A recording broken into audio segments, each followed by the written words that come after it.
Good morning. Good morning. Cheers, Andy. Cool. I was going to say that I'm missing PMQs. That's just on the radio, but I much prefer this. Much prefer this. Good to hear. Yeah, I think it would hopefully be a bit more useful. Good stuff. Although this would probably be as entertaining, maybe. Yeah. Well, I'll kick off with sort of a quick introduction to the program that Kevin and I have sort of put together. We're aware you guys have had a solar session previously.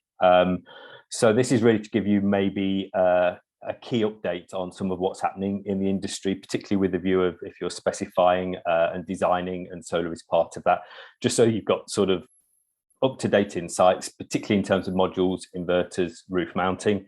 Kev's got an awful lot of experience and insights to share in terms of batteries, and batteries are very much the game changer. They kind of unlock the potential of all renewables. So it's important that we spend a bit of time talking about batteries.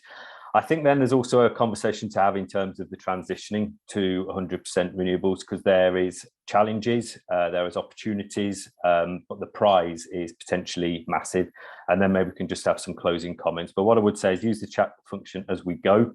We'll do our best to answer the questions as they come on, as they come in, but we'll try and keep it on track. So I'll maybe just spend the first sort of 15 minutes or so giving you sort of an update in terms of where we're at as an industry.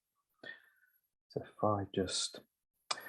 So this first slide is really just to give you an idea of globally where solar is at. So if you see, it was around 2005 that things really started to happen. And the only word we can really use to describe this is a mega trend. Sort of faster deployment of solar than any other renewables. As you see, at the end of 2021 on this graph, we were very close to a terawatt of installed capacity. Last year, that was breached. There was another 268 gigawatts of installed capacity. And the outlook for this year is an additional 315 gigawatts. So that gives you an idea of where things are going. And speaking with, particularly on the manufacturing side, the module manufacturing side of the industry, there's no indication that this is going to let up. We're just going to see this incremental growth year on year on year. And it's also worth noting on the manufacturing side, demand is consistently significantly higher than supply. So that's kind of what drives. It's almost a case of how fast can you produce the stuff and ship it is probably the limiting factor, albeit, as I say, it is a mega trend. And it's worth just comparing that with UK installed capacity. So as of the end of last year, we've got over 14 gigawatts of installed capacity and just shy of 1.8 million installations. The outlook for the end of this year is we'll probably get close to about 16 gigawatts. It's worth noting, I don't want to politicize this conversation, but things really started happening around 2011, and quite infamously back in 2012, David Cameron stood in the House of Commons and sort of boasted that more solar had been installed under his first year in power than the previous sort of entire Labour administration. Just as a comment, the foundations were set, and it was 2010 when the feed-in tariffs arrived. That started to drive the uptake, but it was actually then cycles of boom and bust, which kept basically driving deployment in advance of cuts. The market would go quiet for a period of usually a couple of months, and then the next deadline for a cut would be on the horizon. So that drove deployment, and that's pretty much took us to 2016 to 2017. Thereafter, you're in a post-subsidy landscape, but still there's very good growth without the incentive of whether it's capital grants in the early days or a generation-based feed-in tariff. So I say the outlook for the UK is really positive. And the reason being is the technology is clean, zero emissions when it's in operation. Yes, there is embodied carbon in a solar module, and there is embodied carbon when you ship it.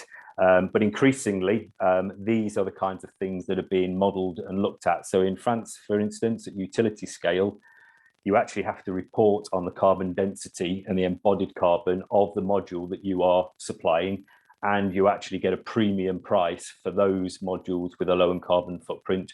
Right now, the Norwegians are probably leading the way, a company called REC with ultra low carbon footprint modules. Next point is it's proven. probably the most rigorously field tested technology of all of the renewables in the UK from sort of 2005 to 2010 in advance of the feed-in tariffs. It's highly reliable. So yes, inverters need changing from time to time, but it's a solid state, zero moving parts, self-cleaning by rainwater runoff in most applications. And the other key thing is it's predictable. One of the challenges, particularly at grid scale with things like wind, is unpredictability and balancing loads on the grid in terms of demand and supply. Solar makes this so much easier because within 2 to 3% year on year, you know exactly what a particular array is going to produce. And of course, it's modular, so it is fully scalable. So whether you're designing to available roof area, land bank, to achieve a certain carbon budget, to achieve a certain level of grid displacement, you can basically design and install to the requirement because of the scalability. And solar is affordable. And even if I go back to 2005, the first project I did, just 18.72 kilowatts, and it cost £168,000. So prohibitively expensive, but I would always argue it was affordable. So if you just, even back then, if you looked at the total cost of the system and the electricity it would generate over its lifespan, it's already sort of net positive in terms of investment versus savings, with probably another 10 to 15 years operational lifespan of the system. Going to have a look now, just sort of give you a bit of an update in terms of the technology, because in terms of what you're specifying, it's just useful to know where the industry at. And what I don't want to do is sort of get into the real physics and the material science of this, but maybe just share sort of a bit of a retrospective on where we're at today. So starting around 2005, because that's when things, I guess, really started to scale in the UK. We basically had 158 watt peak poly modules with about the same footprint as the wee diagram on the right of the screen, but it was £8,000 to £9,000 per kilowatt peak installed. I guess the next sort of breakthrough was probably around 2007, when we were getting close to about 200 watt peak per module, and again, the same sort of footprint. 2010, pretty much the entire industry was working with 250s, which was great because 4 of those gives you a kilowatt. So it made the maths really simple in terms of doing 3-4 kilowatts. And in that period, that first 5 years, it's fair to say that the price probably halved to about £4,000 to £5,000 per kilowatt peak installed. It was around 2012 that you sort of broached the 300 watt peak. So I guess the message I'm getting across here is over a period of years in a piece of kit with a similar sort of footprint, you're increasing the power per module that was being produced. Fast forward to 2020, and we're sort of entering the 500 watt peak and above rating on a module, albeit this was achieved with a bigger piece of kit. So rather than 60 cells, you had 72 cells, so basically an extra couple of rows of cells to deliver the sort of 500 watt peak. In 2020, sorry, Andy, can I put a proviso in there? When it comes to people saying to us, "Oh, I've heard there's 500 watt modules available now, would like to go for them." The biggest problem of those is actually getting them up on the roof because of the size of them. People like Rob the roofer and Lewis, my guys, you know, their arms are only a certain length. So we like to keep to these standard sizes, which we call a 72 cell panel, or round about the dimensions that you're looking at there. Yeah. And it's worth saying as well, obviously, this audience is probably primarily focused on the residential space. So these are very much what I would describe as commercial and utility scale modules. And certainly when you're working on land, that larger thing, albeit you would usually use 2 people rather than 1 to handle them. But it shows you kind of the direction of travel. And fast forward to today, we've reached 600 watt peak. But the wee picture on the side there, that is kind of the latest generation domestic or residential module. So you see the footprint is very similar to the 200s and the 250s, but that is rated 450. So that's where we're at now. So fewer modules, less space used on the roof, or more solar capacity within a given area. One of the things just to make you aware of, so when you are looking in terms of maybe specifying projects, while that's something that Kevin and I can help you with, maybe the key headlines are it should all be mono PERC, typically half-cut cells, and that kind of covers where everything should be at today. That's kind of the most efficient and widely available. One of the things that's being talked about a lot in the industry at the moment is this movement from what we have historically called P-type, which is positive cells, to N-type. I won't get into the material science, but the entire industry seems to be moving towards N-type because of a relatively small increase in the efficiency. Whether or not it's a proven technology at sort of gigawatt scale remains to be seen. But as I say, the headlines probably are, when you're specifying solar, you're probably looking at mono PERC, half cut, and probably in the short term stick with your P-type. In terms of inverters, in terms of efficiency, nothing so dramatic there. Inverters have always been around 98%. One of the things that's kind of interesting, and I would say for the last 10 years in the residential space has really gained momentum. It's this module level control. So rather than in a string-based inverter, everything connected in series. So theoretically, the lowest performing module limits the performance of every other module connected in series. The idea of, in this case, SolarEdge, but there's also N-phase microinverters and the TGO system. The idea is to enable each module to operate independently. There are performance gains, and certainly in certain shade situations, it's helped. But the key point I would make is to add a piece of kit at the module level is kind of adding a potential point of failure per module versus a string, which is just a single box running the whole array. And the only reason I make this point is working across probably 500 or 600 of these systems over the last 10 years. If someone reports a fault and they say, look, this particular module has gone down, it's never actually the module that fails. It's all with a little bit of kit on the back. So as I say, they're very well proven. They have 25-year warranties, and you will generate a little bit more energy and potentially significantly more in the case of a shaded system. But there is at least the potential for a point of failure because of this extra bit of kit that you're adding. I would argue what's more interesting and exciting in terms of what the inverter manufacturers are doing is they're almost migrating from being hardware manufacturers into energy management software solutions providers. So there's a couple of examples here where rather than just you've kind of got a crude display saying my solar is generating X, a lot now is giving you far more visibility in terms of what the building is demanding in terms of energy and how that demand is being met between the solar, the surplus available for EV charging, water heating, and obviously battery charging. So that's one of the really interesting areas of innovation within inverters. Inverters kind of do what they do, and they do it with a very high level of efficiency. But this very user-friendly, intuitive way of graphically representing what is happening within the system is probably one of the key areas of development in terms of inverters. And just before I hand over to Kev, I just wanted to go through, I guess, some updated notes in terms of applying solar to roofs. The idea of applying solar over a roof is very well proven, and it's the way it's kind of been done pretty much since the thing started. And it's as applicable to new build and particularly to retrofit. Entirely suitable for your standard rafters and battens.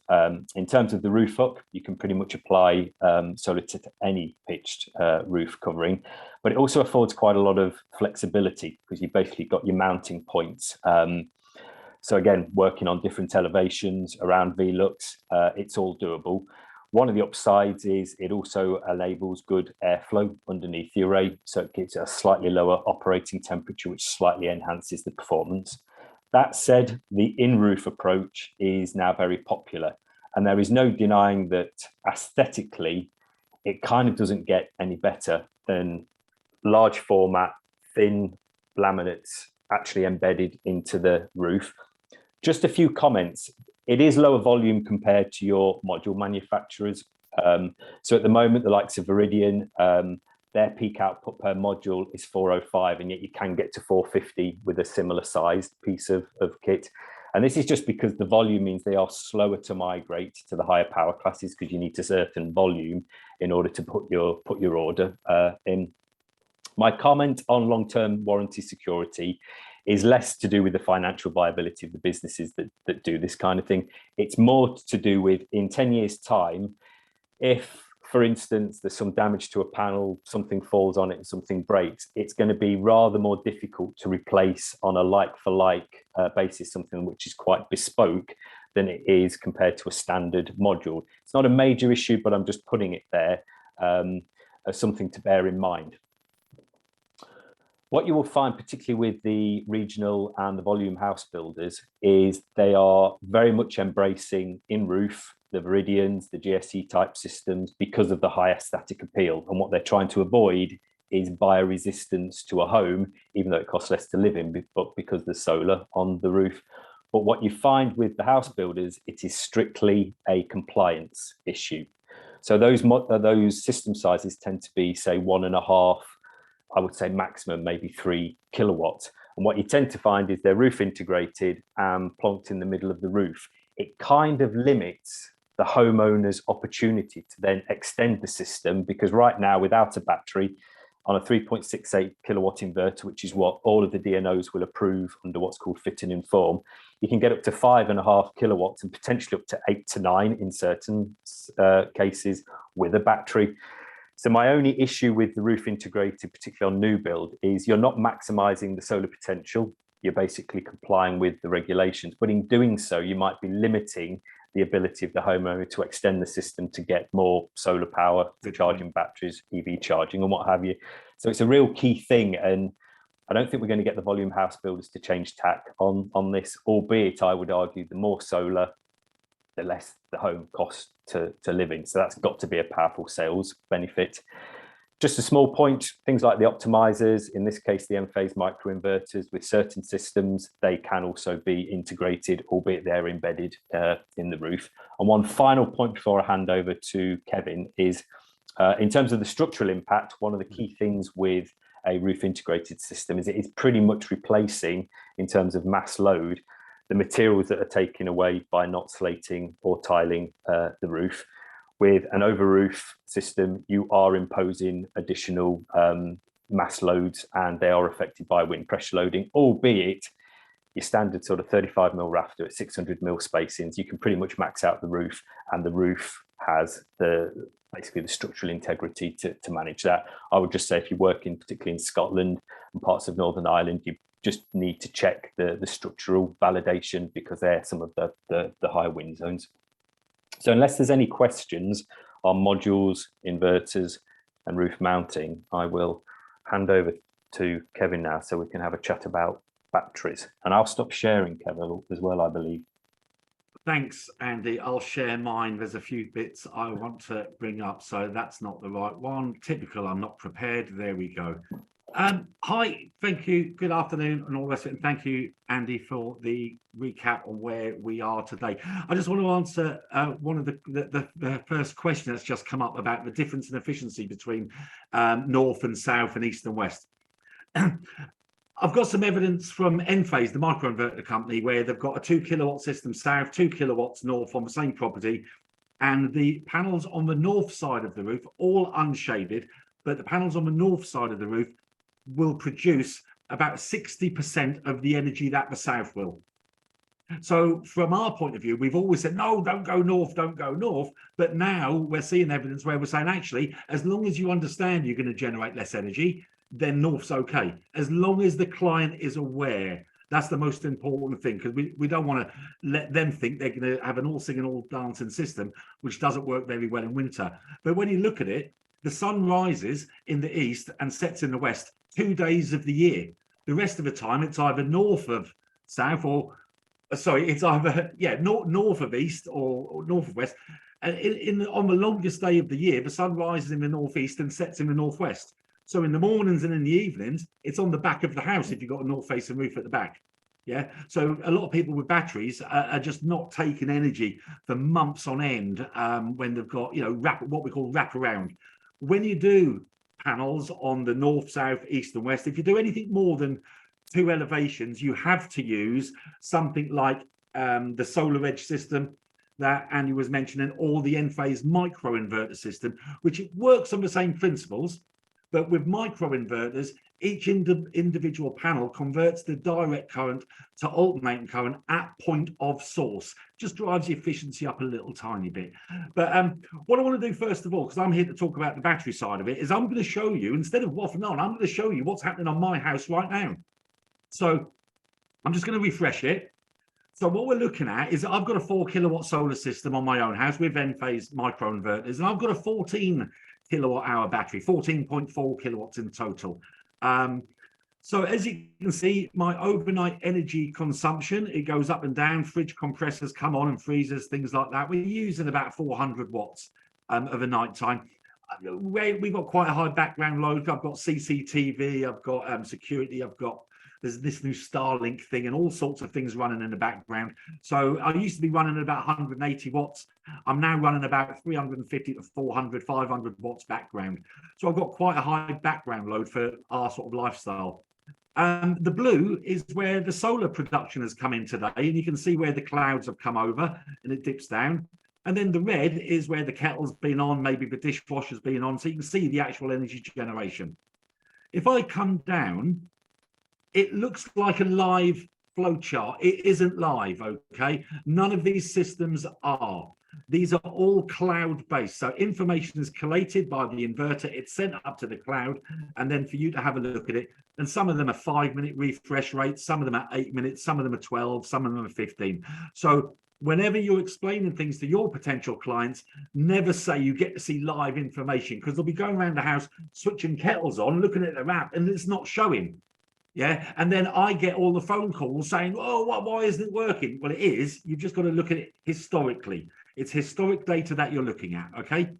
But I think one of the most surprising things for most people is what I'm going to show you next. Now, I'm going to tell you a little story about last summer. So I've been playing with solar for many years. I got into solar because I wanted it in my own house. And I started with a hot water solar system. And I've ended up with various photovoltaic systems for electricity. Now, every June, I play games with solar. Every June, I look at how much money I've saved because of my solar, and then I spend that money on things that are going to increase my lifestyle even more. So I'm using money that I would have given to a foreign-owned energy company for my own benefit, because I've taken back control of my energy, haven't I? So last June, I'd saved just over £600 in the first 6 months of the year. So I went out and bought 2 1 kilowatt hour air conditioning units, one for the house and one for the workshop here. July come along, we hit 40 degrees. August come along, which is the graph I'm showing you here, August last year. And we had a period of about 10, 12 days at the beginning of August where it rose, didn't get up to the 40, got up to about 36, 37 degrees, which had broken the previous year's record, but was nowhere near as high as what we had in the July. And we have got more of this on the way. Now, one of the biggest problems with solar is how do you utilize all of that energy that you're generating that you can't normally use? So I've been telling people, in rural areas, you know, like people have got a plant stall outside their front gate. I've been saying, get yourself a charging station out there and let all your neighbours charge up their batteries for their appliances. Or get yourself a hot tub or air conditioning. And that's what I've done. I've got myself some air conditioning. So what I'm going to do is show you the typical generation over the whole of, or the whole of the consumption generation over the whole of a month.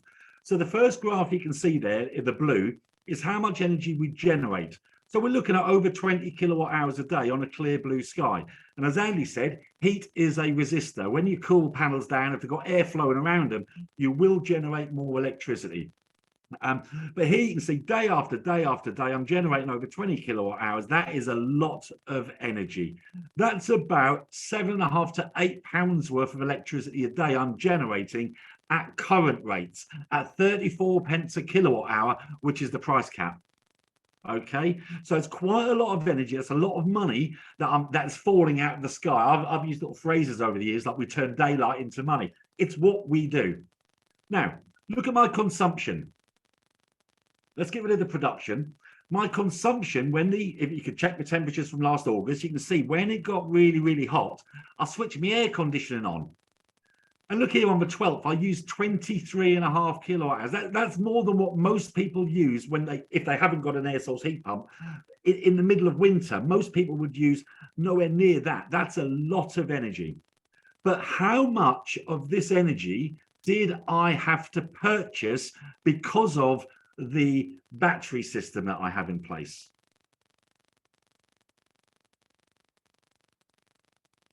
There you go. Now, if you weren't all muted, that would be the mic drop moment where you all go, wow. Because if you look at some of these, we're consuming, that's what we use for the house, to charge the car, to run the air conditioning, for the TV, the radio, all the rest of the things in the house.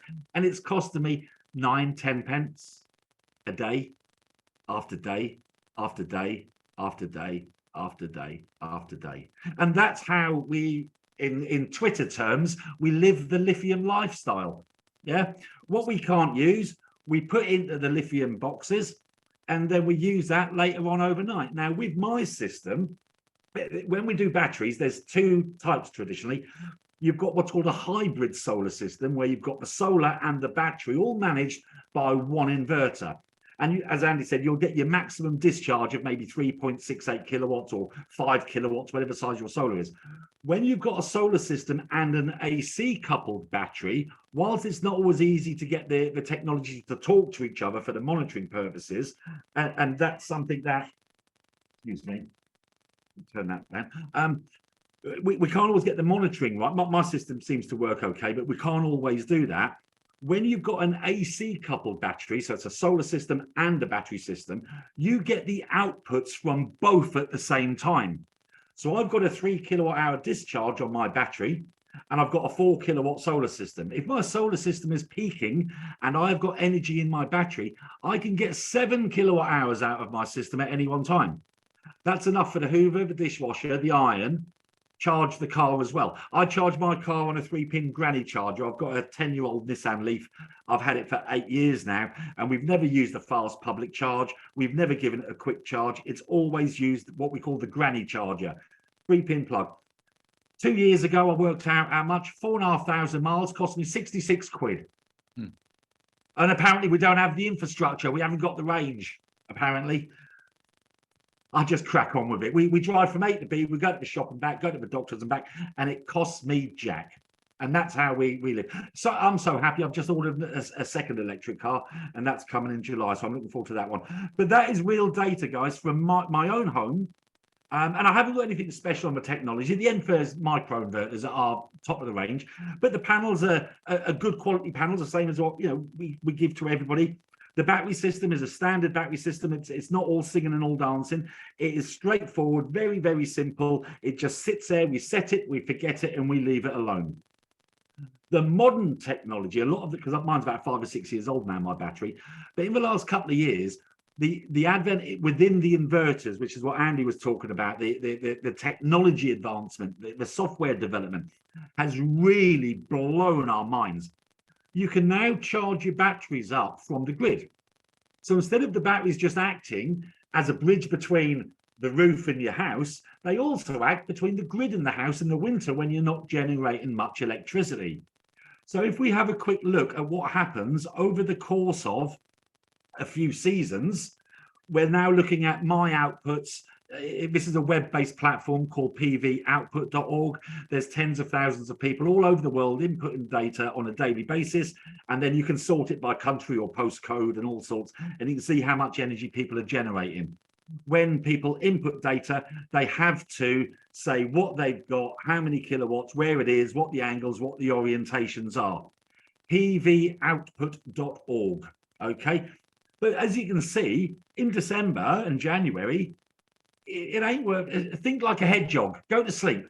Just forget you've got solar for 3 to 4 weeks either side of the shortest day of the year. But as soon as you hit 10 hours of daylight or more, the last week of February on a clear day, bosh, that's it. You can be running on sunshine. Your houses, your clients' houses could be running on sunshine alone, like I've demonstrated for August last year. And this is a 4 kilowatt system. And as you can see, we're generating, over 400 up to 500 kilowatt hours a month. Last year was particularly good. If you have a look, 500 kilowatt hours month after month after month in the summer months.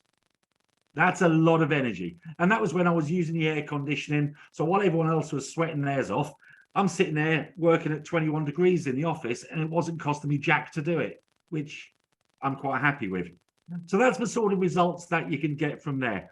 I want to home in a little bit more on what Andy's just said, because he showed you a brilliant diagram of the solar edge with the shading value and what happens.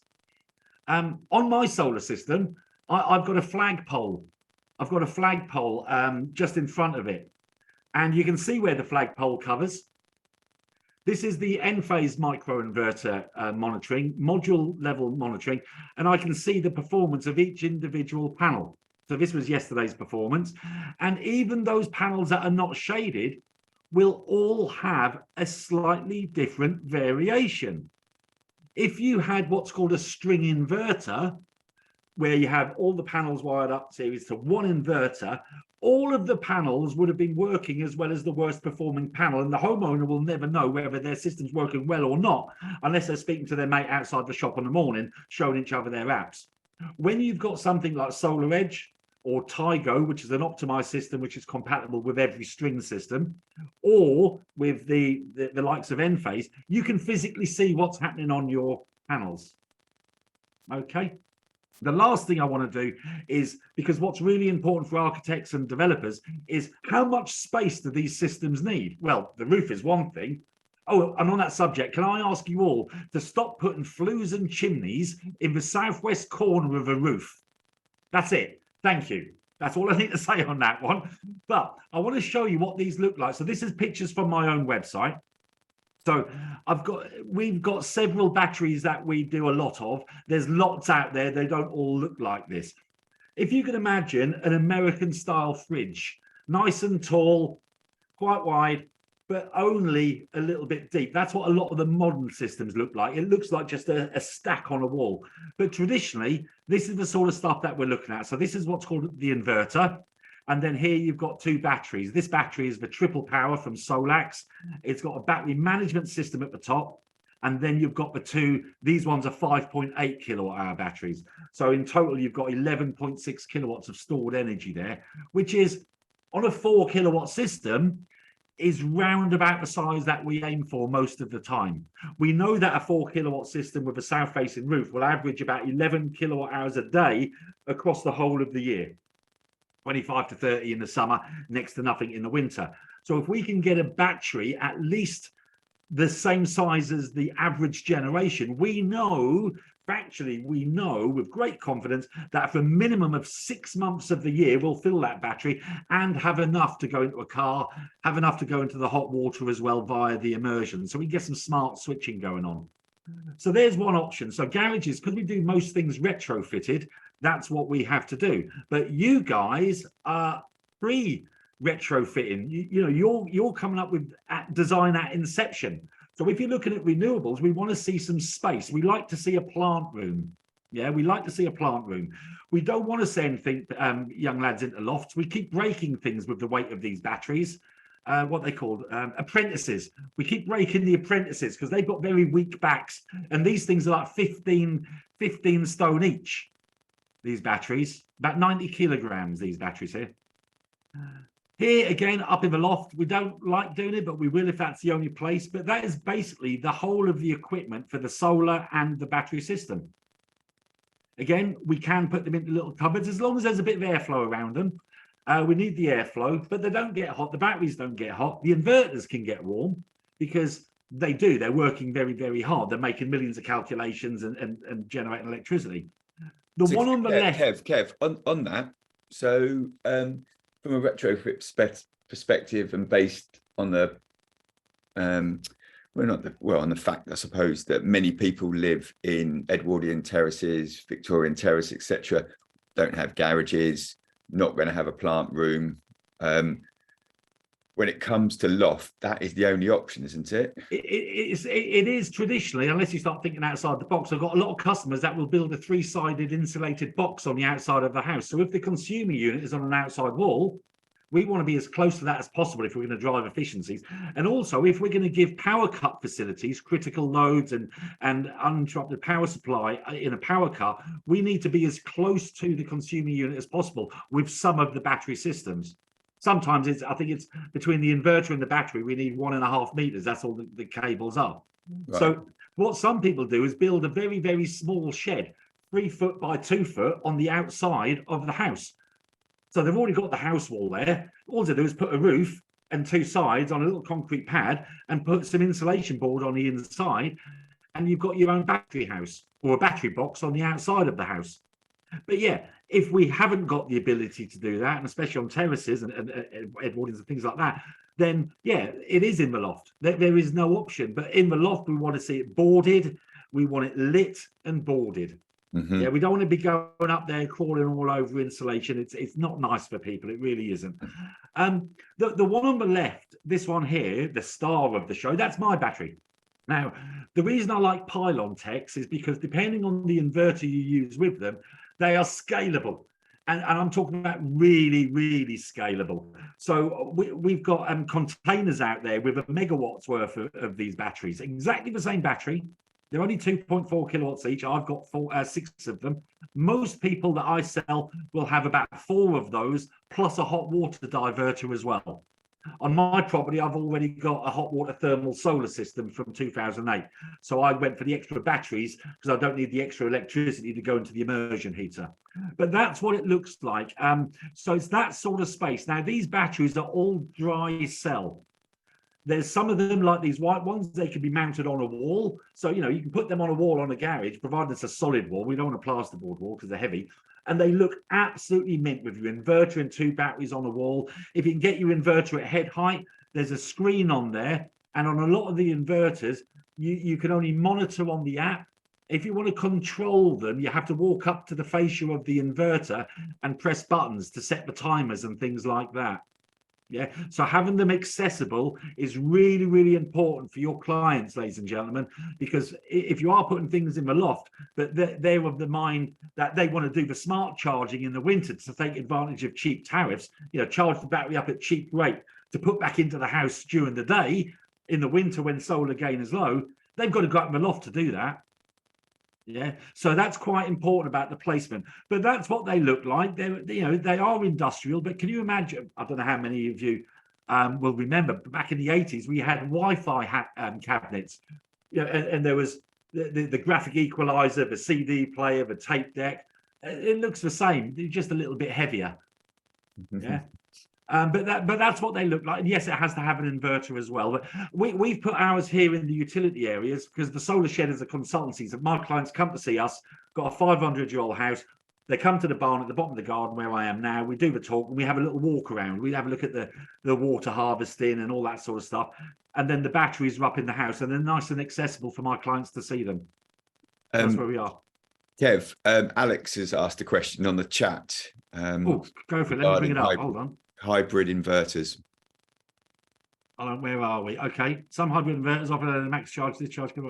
Yes. Which inverter brands offer the best? Okay.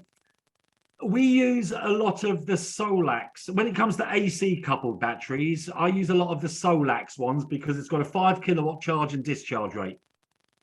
Yeah, so a 5 kilowatt, I mean, my own battery has got a 3 kilowatt hour charge and discharge. A lot of the AC coupled batteries, Solace, Goodway, Give Energy. I'm not sure about the Libby. I'm not sure. I haven't looked into that one too much. But a lot of the batteries out there on the AC coupled are only a 3 or 3.5 kilowatt discharge. Solax, I really, really like. The only problem with Solax is they have their own battery, the triple power battery. Yeah, but there are some inverters out there, say with the pylon tech, that you can get the 5 kilowatts. There's one company, I'll bring it up. Where are we? Battery storage lead flow process attendee. This one here. He says, wrong one here. So this K-Star unit. No, wrong one. Sorry, Rayleigh Instruments. There we go. Rayleigh Instruments.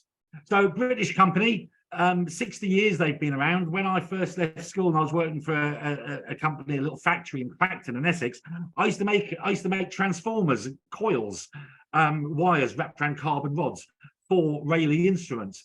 And here they are, 60 years old now. They're based down in Essex, in Rayleigh in Essex, and they're developing their own range of battery inverters, both hybrids for solar and battery, and the AC coupled batteries as well. And again, they're modular. So each of these are 5 kilowatts, and they do a 3.5 and a 5, and I think an 8 kilowatt. And then they go up to the 3-phase systems as well, starting at 10. And you can just keep going, they're modular, you just keep doubling up on the 3-phase. We've got batteries today, I've sold one this morning, where we've got a 50 kilowatt, it's a 3-phase. So factories, schools, buildings that have already got a very, very big solar system, we can come along with a 50 kilowatt hour charge and discharge rate. That's a lot of energy. That's like 40 or 35 kettles of energy going in at the same time. That's a lot of energy and out into the property. Yeah. So let's say you've got the school canteen, they've been generating electricity all morning, then they put all the kitchens on for lunch and the clouds come over. Well, if you've already stored a load of energy, the battery could carry that load. Yeah. And again, scalable, 100 kilowatts of stored capacity. And these things are built in a box nowadays. They get delivered on site, 1-day installation. So there's some great stuff going on in batteries. A lot of people say, well, I want to start small and go big. No, don't. Speak to the experts who have got the proven results. It is proven technology, as Andy was saying, that the batteries are just as much as the solar. The confidence, I mean, I've been driving a 10-year-old Nissan Leaf for the last 8 years, and I'm still at 94% capacity of what when it was brand new. So when you read the Daily Mail, they say you've got to replace the battery every 5 years. You don't. No, you don't. We're still running around on sunshine every day because we fill up for free on solar. Anyway, that's my punch. That's my punchline. Over to you. Okay. Cheers, Kev. So any questions from any of that? Well, there's one unanswered question from. Sorry, let me just go back. It was regarding the maintenance. Blah blah blah blah. Oh, John asked about why the roof panels are harder to replace if they're in roof panels. Presumably it's just because they're all connected to each other. No, what it is, it's all the manufacturers have a level of warranty stock, but the thing is the actual footprint changes slightly, the power rating changes slightly. So what I'm saying is, and I've had some experience of it more because of just physical damage on ground mounts. If 5, 6, 7 years in the future, you need to take that individual module out, just taking a module and finding one with a like-for-like electrical characteristic and footprint, clamping it out and replacing it is far easier than going back to essentially a specialist bespoke laminate manufacturer and saying, right, I need a 340 watt peak of this specific dimension to drop into the space, into this roof. It shouldn't be a major issue, but it's just something we put on people's radars that 10 years from now, it's going to be rather easy to replace a standard module than a bespoke laminate as used in a roof integrated system. Cool. And I fully accept the comments about Rayleigh Instruments. It's the software and development of the inverters that they're dealing with. The battery itself is coming out of where the vast majority of cells come from. I think the Rayleigh Instruments on their battery, it's the same cells as where SolarEdge get theirs and where Tesla get theirs as well. But yeah, it's the inverter technology and the software within it, the operation of it, that is British built.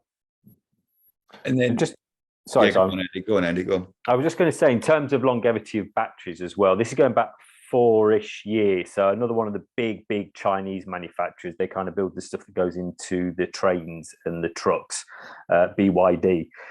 They brought us to a seminar to say they have done accelerated life cycle testing, which suggests lithium batteries have a lifespan of up to 50 years. Now, they're offering a 10-year warranty, and all the manufacturers offer a 10-year warranty. So, of course, the slightly cynical salesperson said, well, you better give us a 50-year warranty then. It's not economic to do it because of the cost of insurance, because all warranties are basically insurance backed with a bond.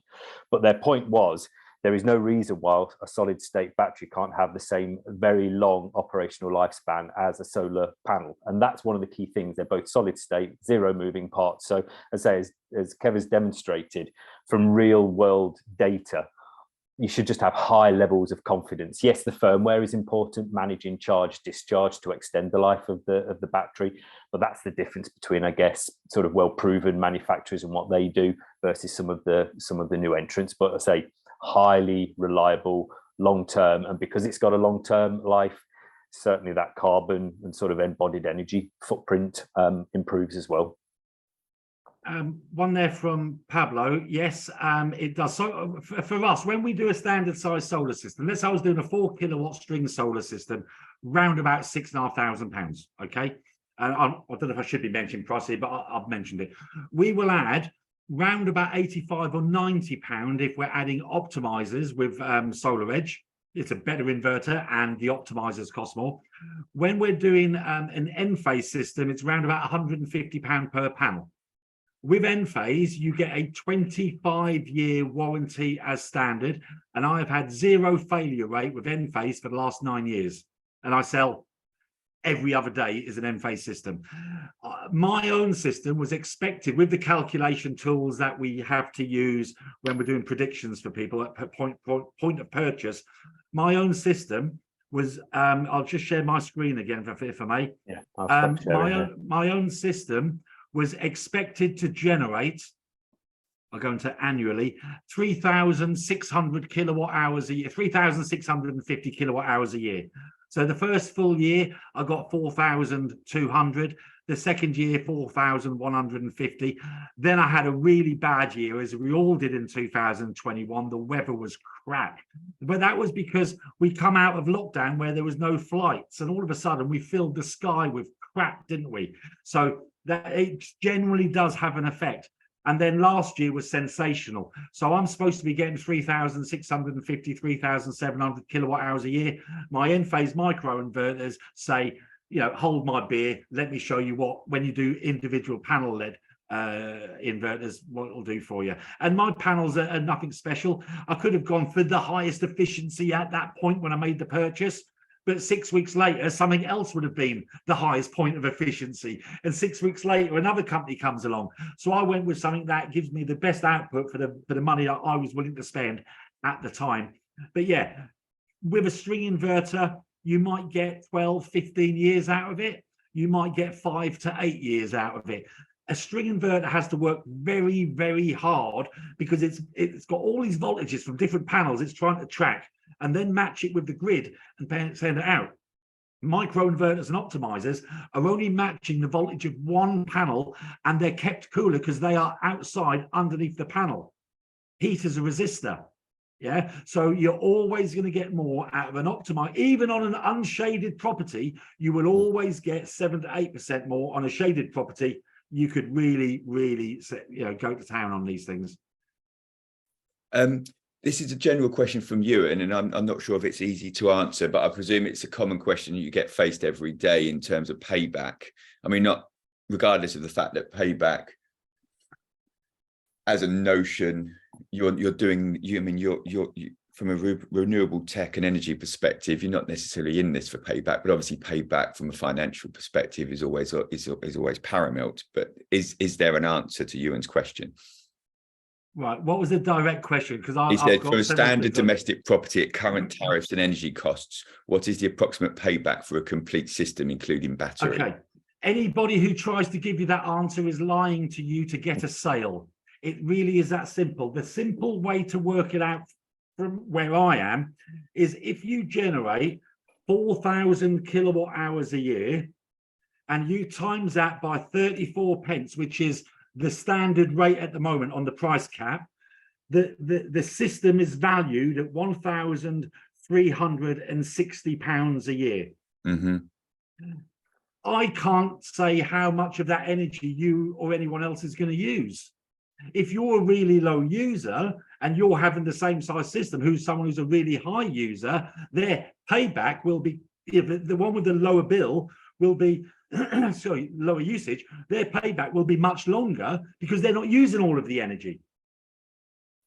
Yeah, and you've got to remember, solar. The talk about payback was only introduced with the likes of Martin Bloody Lewis, who started talking about solar as a financial investment, not as a planet-saving, climate-busting, penguin-loving, oil war-stopping technology, which is what it is. Indeed. And just That's on my that, answer. if you, even before you get into paybacks, the grid is just a cost that is unrecoverable, with all the associated issues around emissions, security of supply linked to it. So what I would always say is, worst case, you're probably going to double your money over a 25-year term. And some, versus the grid, which is just cost. And that's the way to think of it, not in terms of this sort of notion of, well, if it gives me this return on investment, then I'll go for it. The grid is just expensive, it's a cost, and it's never recoverable. So whether it's, I mean, there's a certain amount of small scale wind, etc., goes on, but in terms of solar and on-site renewables, worst case, back in 2005, it was cost neutral. And that was actually why the customer prepared to spend £168,000 on just 18.72%. Their view was over 25 years, it ain't going to cost me anything. And I've got all the benefits of some positive PR, carbon savings, staff engagement, all these other softer benefits from going solar, which is obviously a very visible thing to do in terms of putting solar on a roof. One of the things as well that Andy mentioned earlier about the look and the aesthetics, undoubtedly in-roof looks better, but some of the new panels, we've got shorter rails as well, closer mounting systems, but some of the new panels are only 30 and 35 mil rather than the old 45 mil deep frames. And with a black frame, with a black cell and a black backing sheet, they can look very, very sleek, even against the red roof and all the rest of it. Yeah, but and this is mainly for the architects who are dealing with their clients front of house. You are going to meet people, you know, you've got boxes to tick, I fully appreciate, and it might only be for 1.2 or 1.5 kilowatts of solar. Try to talk your client out of that and say, look, if you're going to spend this sort of money, do it properly and go for a 4 kilowatt, 5 kilowatts. You're going to generate lots of electricity from the information that we've given you. But one of the big things for me is I joined the industry in 2008 when we were at war in the Middle East for oil. Yeah. What's going on with Russia at the moment? Apparently it's Putin's fault while we're all paying the energy bills. Although in 2021, we knew that the energy prices were going to go up. It's just convenient to blame Putin. Well, personally, I like the look of solar panels more than I do soldiers coming back from the oil wars in body bags. So that's what I say to my clients on a daily basis. And it's hardball stuff, but don't be scared to say things like that to your potential clients who are objecting to the amount of solar or what they look like, because this is the way forward. People say this is the future. No, it's not. It's the now. This is what we do. This is how we live. And as I said, every solar system that goes up reduces the chance of us as a nation going to war for resources. It really is that simple. Yes, indeed. And Andy, we literally have a couple of minutes left. I should have booked two sessions in, and we may well need to if you're up for it. In terms of your agenda, we haven't got onto the second part of it. Should we park that for the moment, and then you and I can have a conversation about can do, yeah. That. Just one point maybe to set the scene, if I may, just going on from what Kevin was saying there. Yeah. Just bear in mind that the price you are paying at the moment for a unit of electricity is not representative of the cost of production. It's just a weird, broken market that is highly profitable, particularly for the gas industry. And if we look at the last 20 years, we are where we are primarily because of the gas industry. The nuclear industry has some input, the traditional fossil fuels, but it's primarily the gas industry. But it's just a key point maybe as we wrap things up to go away with. Your bills today would be significantly lower if we were paying the unit rate, which represents the cost of production, because we now have significant contribution from wind and solar, which are fixed price, which are immune from these market volatilities. And we've basically paid for it. The subsidies were invested. We have the capacity. I mean, here in Northern Ireland, where I am, for the last 2 years, over 50% of our consumed electricity right across the region was generated by primarily wind, then solar, and a little bit of hydro in the mix. And yet we are paying as if the whole thing was 100% generated by gas. So that's maybe just a good point to sort of step back and say that's something that we need to really talk about a little bit more stridently. Yes, indeed. And that's the bit I don't understand, why we, as a layman, why we're in that situation. Cool. There's a number of questions that haven't been answered. Is it all right if because what I'll do is I'll copy and paste the chat and I'll add it to the upload onto Meshwork. I might just email you the questions as well, just so then we can answer the various questions.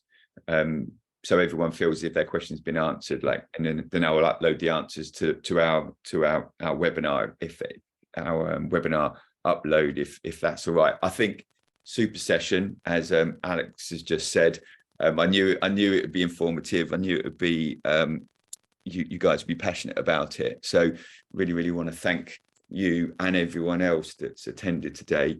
It's been a good chat, and I will connect with you offline and see whether we can do another session as well. There's clearly a lot of appetite to hear from you guys and learn more. So no, thanks everyone.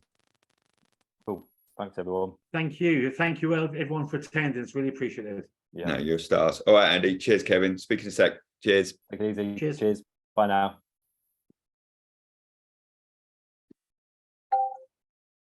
Oh, no. Cheers, guys. I'll follow up in a bit.